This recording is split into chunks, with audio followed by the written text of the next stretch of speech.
In today's video, I'm going to show you the basic steps for conducting an oil change on your vehicle. If you follow these steps, you can have fresh oil in your engine in no time. First, you will need to visit your local parts store and purchase some oil and an oil filter. If you're not sure what kind to buy, you can look in the owner's manual, or have your local parts store look it up for you. If your engine is cold, it is recommended to warm it up before draining the oil. Just be careful not to get burned by hot oil. Depending on your vehicle, you may need to jack the vehicle up and use jack stands for support to gain access to the oil filter and drain plug. You could also use car ramps if you prefer. Some trucks and SUVs may have enough clearance for you to slide under without a jack or ramps. Now that your engine is warmed up and you have access to the oil filter and drain plug, it's time to get to business. You will need a few basic tools for this job. A drain pan, wrench to loosen the drain plug, and an oil filter wrench to remove the oil filter if it's on too tight.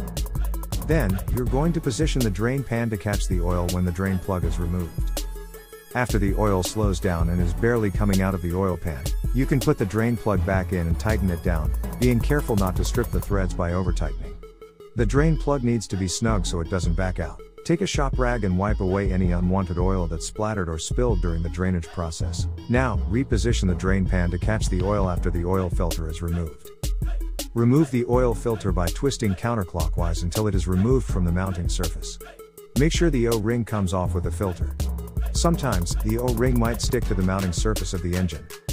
Never double stack two O-rings.